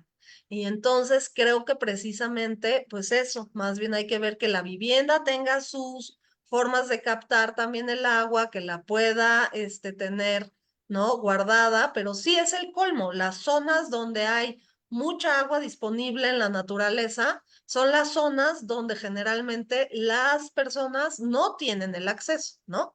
Porque pues no tienen estas instalaciones, ¿no? Y ese apoyo como para encontrar soluciones que se adapten a sus necesidades, ¿no? Entonces, yo creo que sí hay que pensar mucho más justo con esta perspectiva de qué haría la naturaleza o cómo le hacía la naturaleza, ¿no? Como para esas poblaciones tuvieran su acceso, ¿no? A esa agua, que no necesariamente va a ser esa infraestructura gris de construir todo con cemento y todo con tuberías, ¿no? Que no necesariamente eso va a resolver. Lo mismo con el saneamiento, ¿no? Que pensemos en opciones mucho más adecuadas para esos medios, ¿no? Donde sí se aprovechan esas soluciones naturales, ¿no? Sí se les da obviamente una ayudadita, sí necesitan unas pues instalaciones o ponerle pues ¿no? Alguna infraestructura, pero no tratar de imitar como esto de poner por todos lados tubería, por todos lados drenaje, y luego poner una planta tratadora enorme de aguas que no va a haber quien pague por su operación, ¿no? Entonces, realmente hay que buscar estas otras opciones que sí existen, sí se han probado y van a ser mucho más adecuadas para muchos de los contextos que tenemos justo en América Latina, yo creo, ¿no? Entonces, cambiemos un poco nuestro paradigma. Digo, ya sé que llevamos años que nos han dicho, ah, sí, es que hay que poner en toda la planta de tratamiento. Pues sí, pon una, o sea, sí pon un sitio de tratamiento, pero no tiene que ser una planta así enorme que ni siquiera vas a poder, ¿no? Operar. Muchísimas gracias, doctora. Aquí está una manita levantada. Julio, adelante. Buenas noches, doctor. Gracias, buenas noches. A mí me preocupan varias cuestiones. Por ejemplo, el hecho de que las ciudades están creciendo terriblemente, todo es obra gris y el esquema que en ningún lugar existen pozos de absorción. El agua sigue su trayecto donde hay cemento y sale por otros lados y nunca se vuelven a mantener los mantos acuíferos cabalmente como lo dijo la doctora. En el tiempo de COVID, en Guatemala se hizo un estudio muy interesante de potabilidad de agua y lo hizo la Universidad del Valle con el COFAQui, que es una unidad de farmacia y química. Y lo increíble del asunto es que todo el estudio en las zonas donde se efectuó de la ciudad de Guatemala estaban contaminadas por heces y lo más increíble fue haber encontrado niveles ligeramente altos de arsénico, lo cual fue preocupante porque ya lo mencionaron que el arsénico es altamente tóxico y especialmente a nivel cerebral e hígado. Parte de ese esquema es lo que ha venido manejando un programa argentino de salud sin daño, donde la mayoría o los hospitales que están adscritos a esa organización, pues lógicamente buscan minimizar el daño a todo nivel. Y me parece interesante que pudieran hacer un match con salud sin daño, porque si nos ponemos a analizar el crecimiento de toda la población urbana, hay una gran cantidad de lugares donde se toman rayos X sin control y sin cuidados. Hasta últimamente han venido aparatos de rayos X de última generación que contaminan de radioisótopo lo menos posible, pero igual la limpieza y manejo de los equipos de rayos X pues van a parar con limpieza de agua hasta el alcantarillado y por eso es cabalmente aquí se exige, no se exige, pero está dentro de los esquemas y los parámetros para potabilidad de agua, el estudio de radioisótopos. El problema es que ese estudio hay que mandarlo a España para tener un resultado adecuado y saber si está contaminado o no. Entonces, todas estas cosas son parte de lo que tienen que ver y por eso los invito mucho al programa de Salud Sin Daño. A mí me parece muy interesante. Participo en sus procesos en muchos casos y hasta el hecho de tener plantas adecuadas que cambien el oxígeno y el CO2, pues dentro de las instalaciones ha mejorado la calidad de aire dentro de los hospitales y lógicamente mejorando la calidad de opciones de vida de todos los pacientes y trabajadores del sector. Muchísimas gracias y les deseo feliz noche.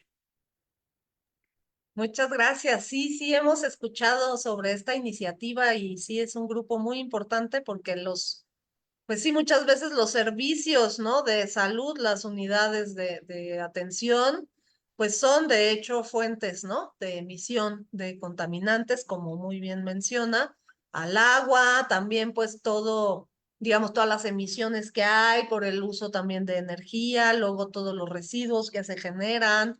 Entonces sí, sí hay que buscar pues opciones para que las mismas unidades de salud también sean como mucho más conscientes, ¿no? De cómo pueden reducir sus impactos, ¿no?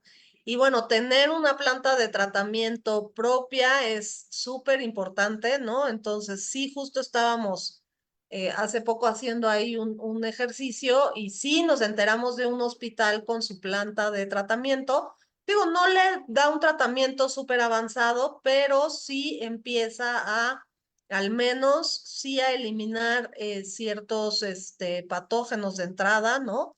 Que pues también es importante, ¿no? Porque digo, por ahí anda también el otro problema de la resistencia a antimicrobianos, que también puede ser o se está convirtiendo en algo grave y los hospitales pueden ser fuente importante de ese tipo de microorganismos, por ejemplo. Entonces, sí, entre menos se deje que eso llegue hasta pues alguna fuente, algún cuerpo de agua y haya pues estos tratamientos también que se puedan ir haciendo en los mismos hospitales o, por ejemplo, en las mismas industrias, ¿no? Para ir disminuyendo la carga que llevan ya al sistema, ¿no?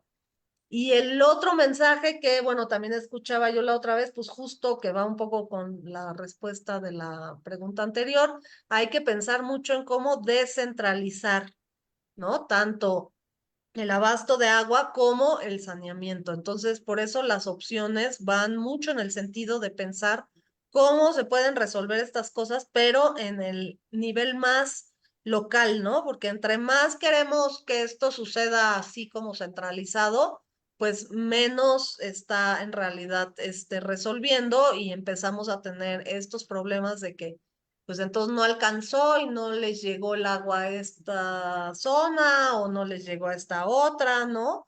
O ya no tuvimos cómo pagar la planta de tratamiento y entonces ya no hay nada de tratamiento. Entonces son como situaciones que se vuelven como muy extremas cuando si tratáramos más bien de descentralizar esos procesos, podrían también ser como un poco más resilientes, ¿no? A algunas situaciones. Muchísimas gracias, doctora. Voy a leer una pregunta aquí a nuestro número y dice, bueno, soy trabajador de una asociación civil. No me dice si es hombre o mujer, y algo que nos había estado llamando mucho la atención, hasta con cierto miedo, fue del reloj, del problema de salud, de agua, perdón, del agua en la Ciudad de México, que íbamos a llegar al día cero. ¿Con estas lluvias ya no llegamos o seguimos en peligro? Pues yo digo que seguimos en peligro Y en porque el camino, sí. además en la Ciudad de México nos llega una parte del agua importante, o sea, una parte importante sí se saca de agua subterránea de los acuíferos de la propia ciudad, pero otra parte importante viene de otra cuenca. O sea, esa agua es que esos son justo esa infraestructura gris, ¿no? Impresionante. O sea, viene desde el Estado de México, frontera con Michoacán. Entonces, en realidad la respuesta es, pues tiene que llover en esa zona de donde nos estamos robando el agua en realidad, porque pues es un trasvase de otra cuenca que luego viene por un camino así como que es carísimo porque son unas bombas que van subiendo y subiendo toda esa, ¿no? Agua hasta llegar a la altura de la Ciudad de México. Se le está quitando el agua a otra población que vive ahí, que justo pasa eso, la gente que vive ahí en un lugar que sí tiene disponibilidad de agua, no tiene agua en su vivienda, ¿no? Porque otra vez es la gente que no le tocó que le pusieran ¿no? Las instalaciones y entonces ellos mismos no tienen agua y a la Ciudad de México llega desde allá. Entonces, una parte de la respuesta es que la lluvia tendría que llegar a esa zona para recargar esa fuente de agua, por un lado. Y por el otro lado, entonces, pues eso no sé bien qué tanto ha llovido. Yo volví a ver que Valle de Bravo estaba bastante seco Ah, todavía. Entonces, creo que no ha llovido tanto por esa zona, pero bueno, no lo sé con, diga, ciencia cierta. Y luego, el otro punto. Si nosotros estamos saque y saque y saque y saque agua del acuífero de la Ciudad de México, también lo que necesitamos, o sea, la lluvia que nos cae encima del pavimento, pues seguro no está recargando esos acuíferos. Y entonces toda la zona hacia la Jusco, que se llama la zona de Chichinautzin, esa es la zona de recarga.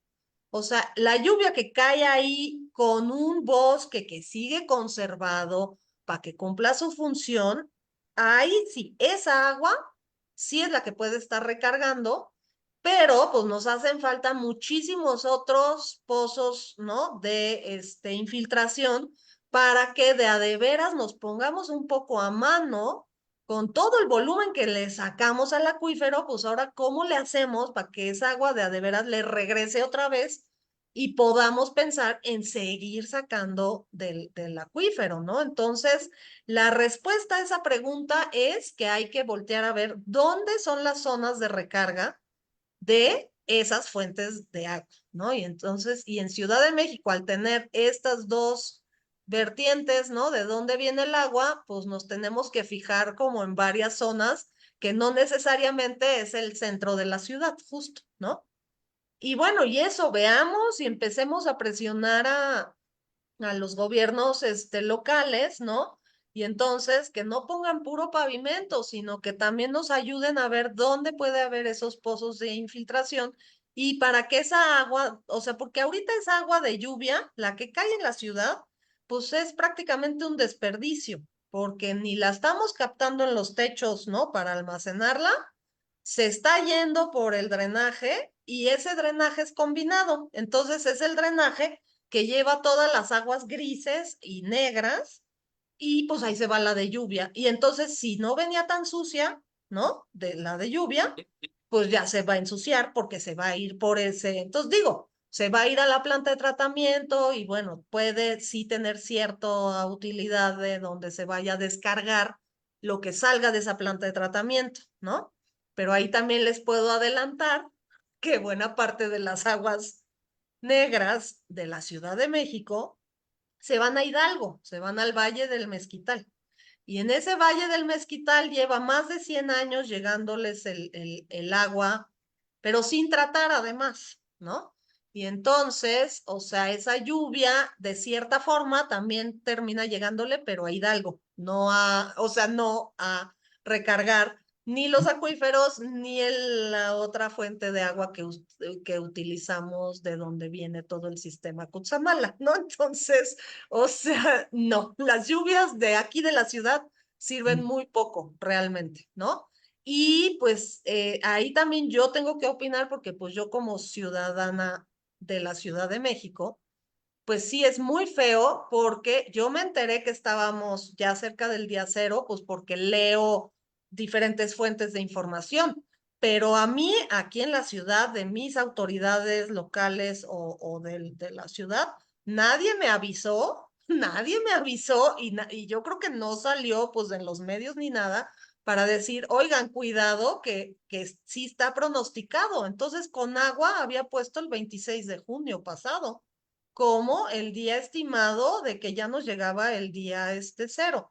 Parece que no ha pasado, pero en realidad no nos comunican, pues, y entonces eso también hace bien difícil como coordinar acciones, pues porque además no les avisas a tu población y entonces tampoco hay como a ver qué podemos hacer entre todos, ¿no? En una situación de este tipo, ¿no? Entonces es como cada quien rásquese con, ¿no? Sus uñas como pueda resolverlo y si no le está cayendo agua, a ver qué hace, ¿no? O sea, entonces, no, sí, la verdad es una situación, bastante fea y de bastante incertidumbre y con prácticamente nada de información y creo que eso está bastante mal porque yo creo que ese es otro de los mensajes para estos aspectos de agua, pues sí tenemos que estar comunicados y coordinados, porque pues si no, peor tantito que nos está yendo, ¿no?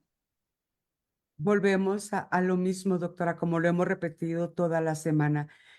¿Cuánto nos cuesta exigir nuestro derecho? ¿Cuánto nos cuesta? Y por lo que he estado leyendo y escuchando a los a las personas que están entrando de diferentes países, creo que toda Latinoamérica nos cuesta. O sea, ¿cómo no somos capaces de exigir nuestros derechos a nuestras autoridades, sea del nivel que sea? Nos quedamos callados y aguantamos todo.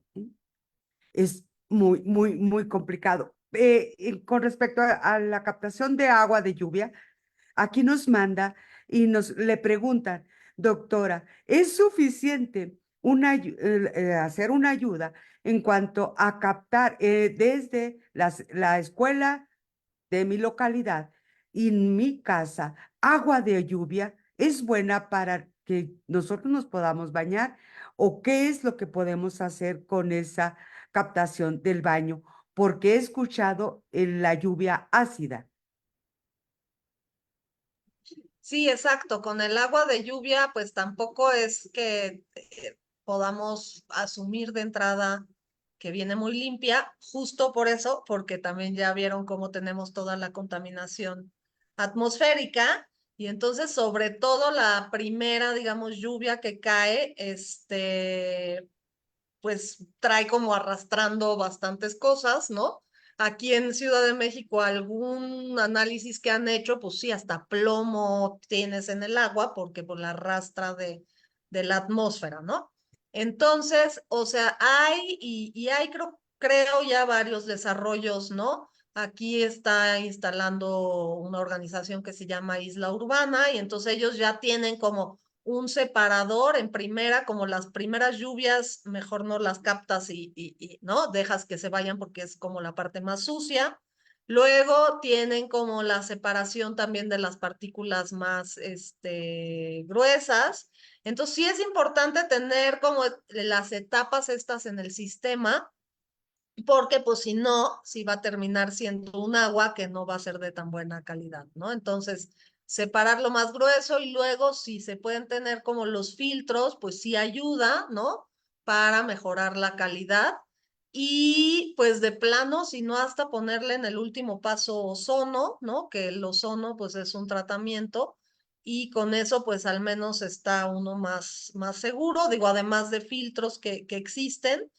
Y bueno, yo creo sobre todo se usa, digo, para el baño, si sí se le dio tratamiento, yo creo que entonces sí puede servir para higiene, pero sí hay que tener precaución y saber si uno de veras le dio como el tratamiento debido para usarla para el consumo, ¿no? Digo, sí sería lo ideal, pero sí hay que tener como unos pasos, ¿no? Para asegurar que lo que pudo haber arrastrado el agua de lluvia, por eso también depende de dónde es. Yo estoy hablando muy del ambiente urbano porque y tenemos como justo ese problema de tener contaminantes en el aire y demás, que es lo que va a bajar la lluvia. A lo mejor en una zona que no tenga tanta contaminación del aire, pues tampoco arrastra tantas cosas la lluvia, ¿no? Entonces digo, lo ideal sería hacerle como los análisis, porque esa sí sería la forma de decir, ok, o sea, tiene estos parámetros, sí cumple,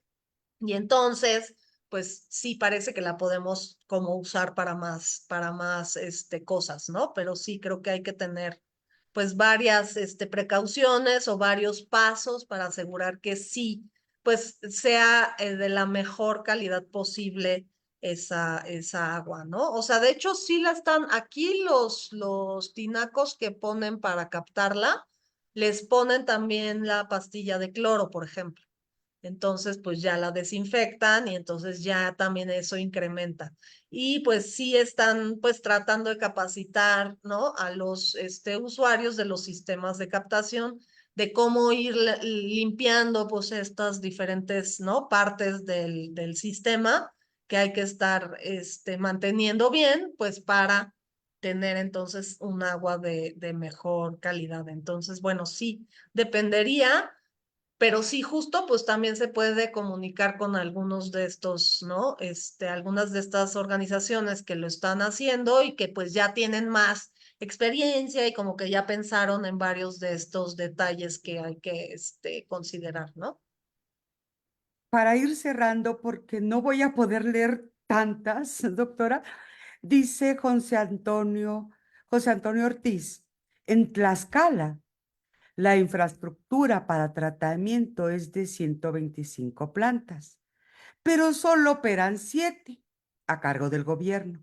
En los últimos 20 años se han invertido más de 2 millones y representa un ejercicio de corrupción, obras mal hechas, sistemas extranjeros, indiferencia de los presidentes municipales y manejo inadecuado de la información oficial. Todo bien y estamos cumpliendo. dice José Antonio. Y como este tipo la elegí porque son muchas de las preguntas, doctora, que nos están llegando, que tienen que ver mucho con el gobierno, y no quería ponerla porque usted qué puede contestar al respecto, ¿no? Sí, justo sabemos que esa es pues sí, la realidad del país, ¿no? Que construyen la planta, pero luego no hay ni el recurso, ni humano, ni financiero, ¿no?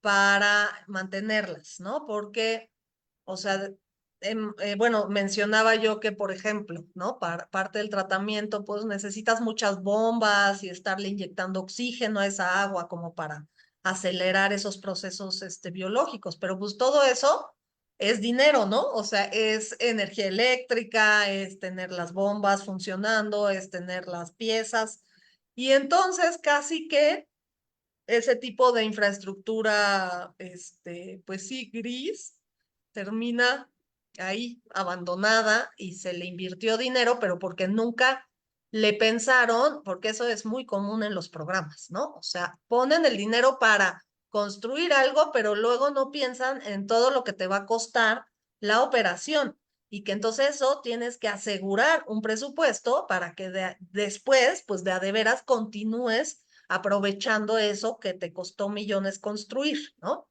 Y pasa muchísimo con las plantas.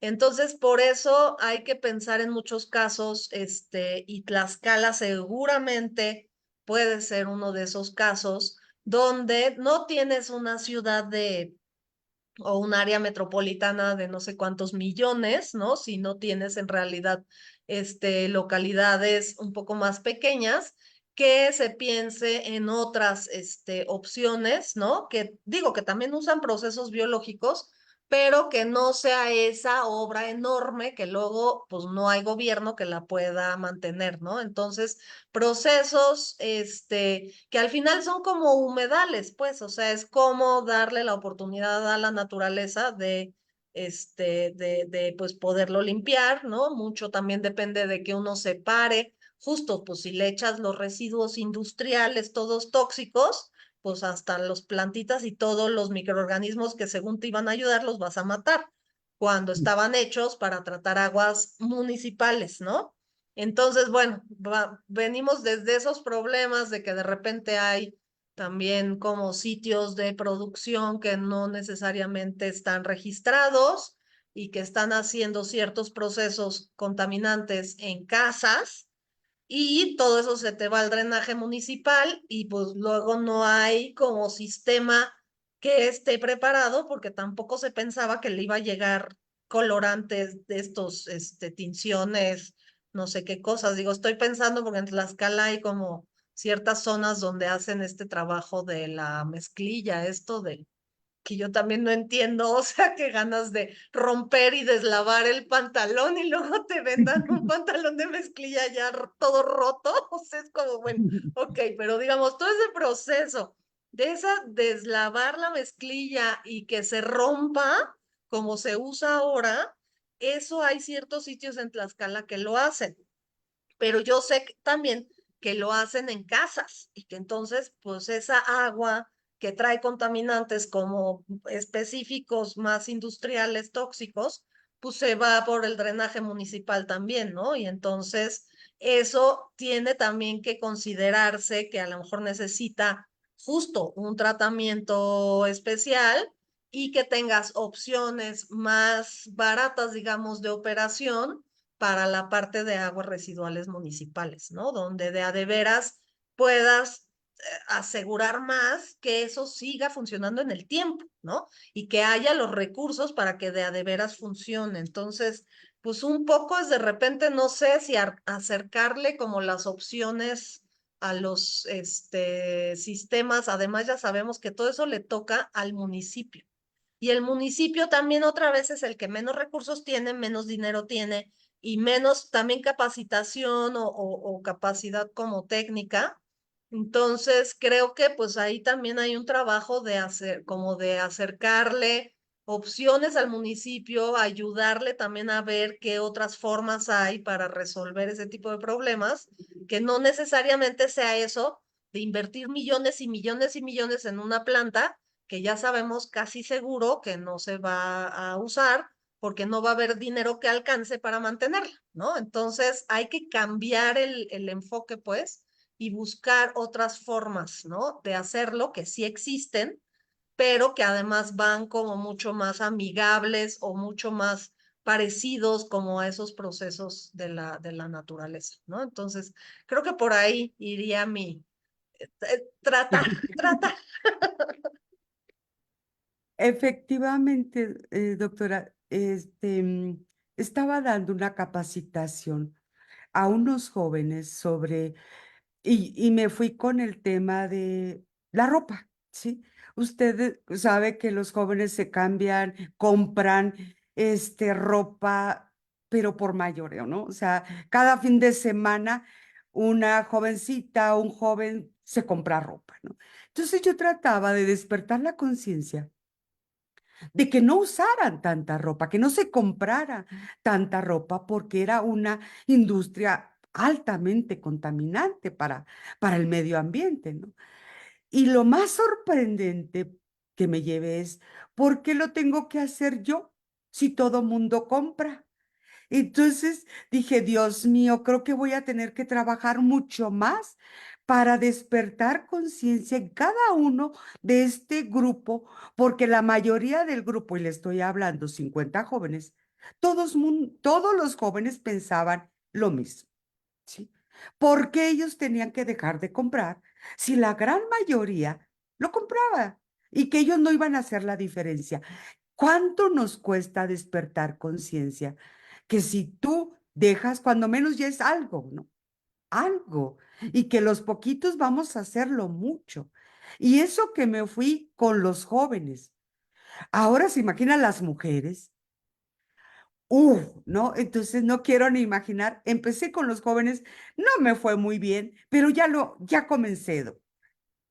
Pero a ese grado estamos como humanidad, ¿no? Pero bueno, ya expresé hasta mi frustración con lo que he estado realizando en pequeños grupos, pero no me desanimo, doctora, no me desanimo. Creo que podemos hacer mucho más, ¿no? Y bueno, doctora, antes de entregarle su constancia, sí me gustaría que nos diera unas palabras para clausurar estos trabajos de esta semana, doctora. Sí, muchas gracias. Pues creo que nosotros, bueno, en este grupo, ¿no? De salud ambiental, sí lamentamos mucho que somos al final, ¿no? Repartimos malas noticias, porque bueno, sí queremos justo dar a conocer, pues la verdad que sí estamos en una situación crítica, que sí tenemos muchos, problemas. Entonces, bueno, hemos tenido ese recorrido, ¿no? Durante esta semana, ¿no?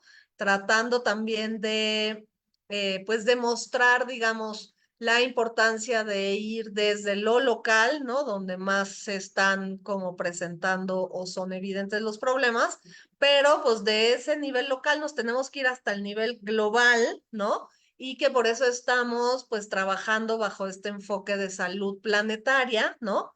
Porque pues además nos toca a todos esa crisis, ¿no? Global ambiental que estamos viviendo, ¿no? Pero entonces no hay que perder de vista ninguno de los niveles y lo mismo hemos estado viendo también con en el gobierno, ¿no? Que también es súper importante estar viendo tanto el nivel más local, pero también luego el nacional y luego pues incluso el global, ¿no? Con los demás países, ¿no? Entonces, eh, pues espero que haya estado pues interesante y a nosotros pues nos ha dado mucho gusto tener este espacio para compartirles pues varios de estos temas, ¿no? Que nos ocupan y que pues justo tratamos, ¿no? De poder difundir. Y pues creo que precisamente el mensaje es pues no dejarse, pues vencer por las malas noticias, ¿no? Que sí traemos efectivamente, pero que más bien, siempre tratemos de ir a buscar las cosas buenas, ¿no? Ir a buscar el ejemplo de lo que sí funcionó para que precisamente no nos desanimemos, ¿no? Y que podamos continuar pues con esta labor tanto de dar a conocer que sí estamos en una situación crítica, pero que hay opciones, ¿no? Y hay cosas que podemos hacer, hay cosas desde el nivel individual, pero pues también como ciudadano, como consumidores, que eso creo que es súper importante también, que bueno, que haya esa labor de empezar a concientizar desde los más jóvenes, ¿no? Pero bueno, digamos, toda la promoción que hacen de esos productos, híjole, nos puede ganar bastante, pero por eso, justo por eso, hay que unir esfuerzos, ¿no?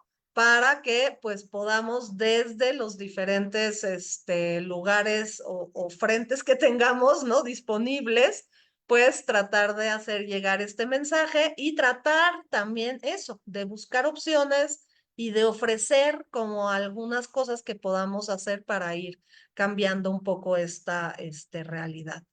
Pues y agradecerles, ¿no? Por este espacio, felicitarlos porque, bueno, es un espacio muy interesante y un público también muy activo que además puede ir a pues a replicar, ¿no? Estos mensajes y eso pues nos da bastante gusto. Entonces, pues declaramos clausurada esta primera semana de salud y ambiente y les agradecemos mucho la atención durante estos días. Gracias, Magdalena. Muchísimas gracias, doctora. Sí nos permite compartir bueno, estuvo ahí porque sí me están llegando mensajes. Pueden seguirlos en la página su página de Facebook. Háganle pregunta porque también me están preguntando si da talleres, capacitaciones para ellos, sobre todo, docentes. Entonces, la respuesta es, vayan a su página de Facebook, síganlos, háganles preguntas ahí, escriban y encuentren, porque el que busca, encuentra. Y sí podemos hacer. Al contrario, doctora, por parte de AMPES, les agradecemos. No necesitamos la verdad para poder realizar acciones. Y nosotros, como promotores y educadores para la salud, necesitamos saber, como ustedes, como investigadores, cuál es lo que están haciendo, cuáles son los resultados para nosotros poder replicar con estrategias y enfocar sobre eso. Y para ello, pues necesitamos la verdad, no mentiras, la verdad. Esto es lo que está pasando y esto es lo que podemos hacer. Y nosotros y cada uno de los que escucharon, ¿qué podemos hacer? Y bueno, a nombre de la Asociación Nacional de Promotores y Educadores para la Salud, otorga el presente reconocimiento a la doctora Astrid Schillmann Halbinger, espero haberlo dicho bien, investigadora en ciencias médicas de la Dirección de Salud Ambiental del Instituto Nacional de Salud Pública, por su excelente participación en la conferencia Agua y Salud Pública, en conmemoración del Día del Medio Ambiente, el pasado 5 de junio, Nuestras Tierras, Nuestro Futuro, en la Semana Medio Ambiente y Salud del 24 al 28 de junio en su modalidad virtual, hoy 28 de junio del 2024, y firma la tesorera de la mesa directiva, la licenciada Araceli Flores Reyes, y su servidora. Doctora, ha sido un placer conocerla y conocer a todo su grupo maravilloso. Muchísimas gracias por compartir su tiempo, su conocimiento, su experiencia con nosotros. Muchísimas gracias a todos los que nos siguieron. Ha sido un grupo maravilloso los que han participado en esta semana, maravilloso. Y para AMPES, si ustedes me preguntaran cómo pueden ayudar a AMPES, el que ustedes estén aquí nos ayudan y nos alientan que vale la pena continuar. Y también les pedimos, compartan estas ponencias para que nosotros podamos llegar a más, para que podamos realmente despertar la conciencia y hagamos juntos algo. Es importante hacer viral esta conferencia, que se haga viral, porque decía un médico investigador, un doctor investigador, decía, ¿por qué los investigadores no somos tan famosos como las artistas o los influencers o los youtubers o los... Exactamente, porque nosotros tenemos que encargarnos de que seamos los profesionales, los investigadores, los médicos, gente capacitada, los que se hagan viral y que se escuche la voz fuerte y clara de las personas que están capacitadas. Y eso es lo que les pedimos. Ayúdenos a llegar a más. Y con eso ayudamos a nuestro planeta. Solo tal vez encontremos por ahí, en esas personas que nunca nos saludan, a un potencial que haga la diferencia desde su hogar, que decida hacer acciones, que decida estudiar esta carrera, que decida sumarse a una asociación civil, que decida formar una asociación civil. Solo tal vez. A nombre de la Asociación Nacional de Promotores y Educadores para la Salud, buenas noches, feliz viernes. Ahora sí, a celebrar el fin de semana bien y a lo grande. Un abrazo fuerte a nombre de AMPES, de corazón a corazón en la distancia. Doctora, a todos los doctores, investigadores, personal de salud que estuvo esta semana, un abrazo fuerte. Bendiciones y nos vemos a la próxima. Buenas noches. Gracias, doctora. Gracias a todos. Dios los bendiga. Saludos, nos vemos. Nos Desde vemos. Panamá. Hasta luego, Guatemala, Argentina, México, Tlaxcala, Chihuahua. Gracias. Gracias, Morelos. Sí, Chihuahua, Venezuela, Perú, Ecuador, Panamá. Hidalgo, Colombia. Argentina. Argentina, Panamá. Argentina, wow. Fantástico escucharlos y todo lo que estuvieron preguntando. Vamos a hacer algo. Claro que podemos. Si nosotros sí podemos. Un abrazo.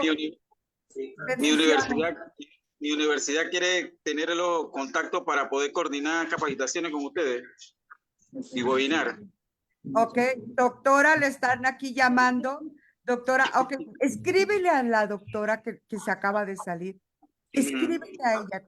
¿Tienes el correo electrónico que lo puso? No, no lo tengo. Pero yo, como tengo los correos que me llegaron, yo les voy a escribir ahí. Claro que sí.